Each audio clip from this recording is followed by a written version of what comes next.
Have you ever looked around your home and realized half the things don't matter anymore? There is a season in every life, a gentle turning of the page where the world outside seems to quieten and the world within begins to speak more clearly. It is here, in this tranquil space, that we begin to see our surroundings with new eyes. The collections we once cherished, the ambitions that drove us, the very definition of what we needed to feel complete. It all begins to soften, like landscapes shaped by the slow, persistent hand of time. This is not an ending, but a profound and beautiful beginning. In your calm years, some things quietly lose their meaning. And that's not loss, it's wisdom. It is a natural shedding, much like a tree lets go of its leaves in autumn, not out of weakness, but to conserve its energy for the deep, restorative winter ahead. We learn that our lives are not measured by the accumulation of objects, but by the richness of our experiences, the depth of our connections, and the peace we cultivate within our own hearts. The desire for more is replaced by a quiet appreciation for what is simply enough. This journey is a return to the essential. It's a conscious choice to unburden ourselves from the weight of the unnecessary, to make room for what truly nourishes the soul. We are not merely tidying our homes, we are clearing a space for serenity, for reflection, for the quiet joy of being. In letting go, we find we are not left with less, but with a more profound and lasting sense of abundance. It is a quiet, personal revolution, one that happens not with a bang, but with a gentle, contented sigh. Here, on a sunlit shelf, we find them. An assembly of trinkets and knickknacks gathered over a lifetime of journeys and moments. Each one perhaps once held a story, a memory of a place or a person, but over time, their voices have grown faint. They become part of the landscape of the home, silent observers that demand nothing more than a gentle dusting. They are fossils of a former self, reminders of a life that was lived with a different kind of energy, a different kind of need, a need to mark our territory, to display our history for others to see. But a change occurs, a quiet internal shift. The need for external validation fades, like the morning mist burning off in the sun. You no longer need to impress anyone. You've already lived. The stories are not in these objects anymore. They are etched within you. They reside in the lines on your face, in the warmth of your hands, in the memories that flicker behind your eyes. And so, the impulse to acquire another small, inanimate thing simply dissolves. The space on the shelf becomes more valuable than the object that might fill it. The world of fashion is a relentless, seasonal migration. Trends arrive like a flamboyant flock of birds, demanding attention with their bright plumage and loud calls, only to depart just as quickly, leaving behind a sense of obsolescence. For many years, we are swept up in this migration, believing that to be seen, we must wear the latest colors, the most current silhouettes. Our wardrobes become a revolving door of identities, each one borrowed for a season. Each one promising to make us feel new, relevant, and accepted in the herd. But the calm years bring with them a different instinct. The desire to blend in with the flock is replaced by the quiet confidence to stand still. Comfort becomes the new currency. The feel of soft, natural fibers against the skin, the ease of a garment that allows for unrestricted movement. These become the ultimate luxuries. Authenticity is the style we now choose to wear. It is a uniform of our own making, one that speaks not of who we are trying to be, but of who we have, at long last, become. It is timeless, and it fits perfectly.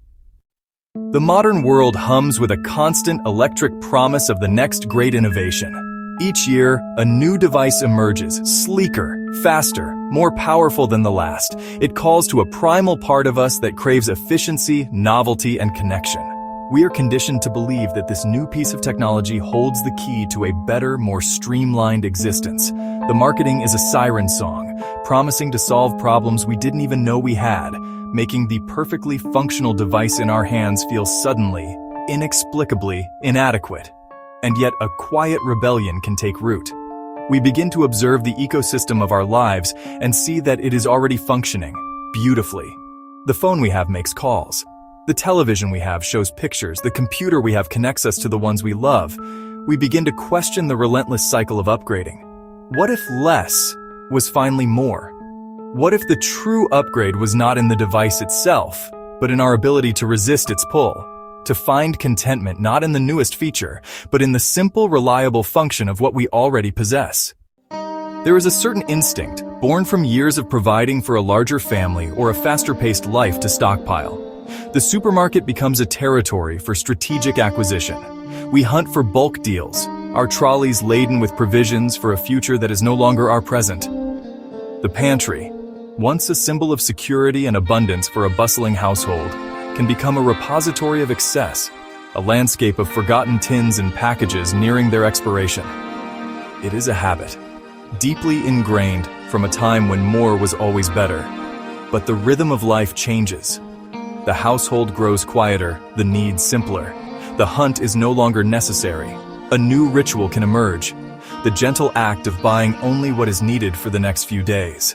The daily walk to a local market, the selection of a single perfect piece of fruit, the purchase of just enough bread for two. This is not scarcity. It is a celebration of freshness and intention. Each meal becomes a more mindful event, each ingredient savored.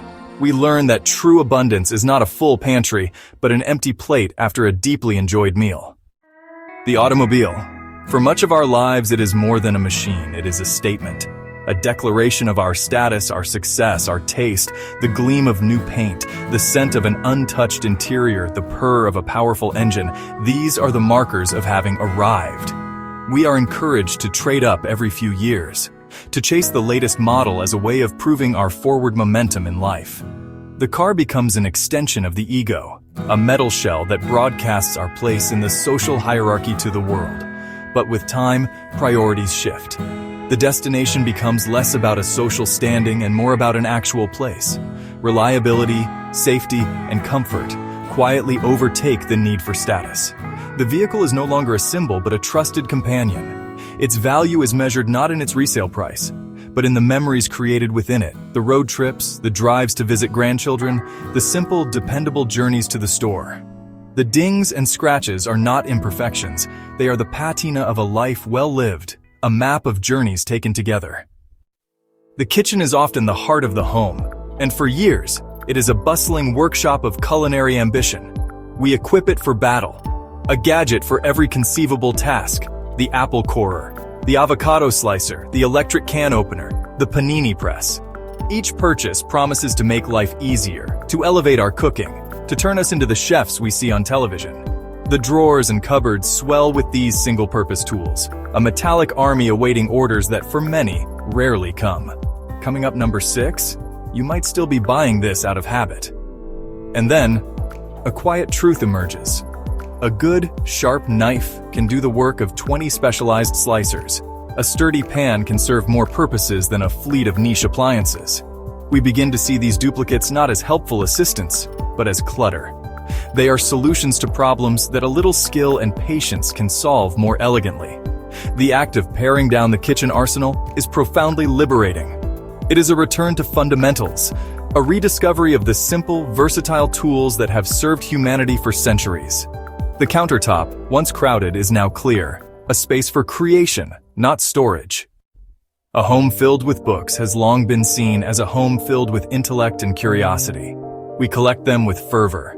The unread classics we feel we should read, the bestsellers everyone is talking about, the beautiful coffee table tomes meant more for display than for perusal. The shelves become a monument to our literary aspirations, a public declaration of our intellectual identity. Each spine is a promise of a world we intend to visit, a story we plan to absorb one day. But one day is a curious territory. In the calm years, we realize that time is not an infinite resource. The pressure to consume every great work ever written subsides. It is replaced by a deep desire to revisit old friends. We find ourselves drawn not to the unread, but to the cherished. The dog-eared novel whose passages feel like coming home. The poetry collection whose verses are memorized. The library transforms from a collection for show into a living sanctuary of beloved stories. We stop collecting books and start truly inhabiting the ones we love. The cosmetics industry is built on a promise of transformation and preservation. It offers a dazzling array of potions and pigments, each one a hopeful shield against the natural progression of time. We are taught to conceal, to correct, to enhance. The bathroom counter becomes a laboratory, lined with bottles and jars, each containing a complex formula designed to create a flawless facade. It is a daily ritual of striving, of battling against the very nature of a life being lived. Have you noticed this too? Then, a gentle acceptance begins to dawn. We look in the mirror and see not flaws, but a map of our own history. The lines around the eyes are the echoes of laughter. The silver in the hair is a testament to seasons past. The need to mask this history diminishes, replaced by a desire to simply care for the skin we are in. The elaborate, multi-step routine gives way to a simple moisturizer, a gentle cleanser, the warmth of the sun. True beauty is found not in concealing the journey, but in wearing it with grace and a quiet, unshakable confidence. The calendar is dotted with obligations, birthdays, holidays, anniversaries. For years, these occasions are accompanied by a frantic search for the perfect gift. It is a hunt driven by expectation and social custom. The pressure to find something novel, something impressive, something of a certain monetary value, can transform an act of love into a stressful transaction. The gift itself becomes the focal point, a tangible placeholder for our affection, often chosen out of a sense of duty rather than genuine inspiration. Keep watching for the number one thing most people say they're glad they stopped buying. But wisdom reveals a more profound currency. The most valuable offering we can give another is not an object wrapped in paper, but our undivided presence. It is the gift of time, of a listening ear, of a shared experience. Instead of a sweater, a long walk together.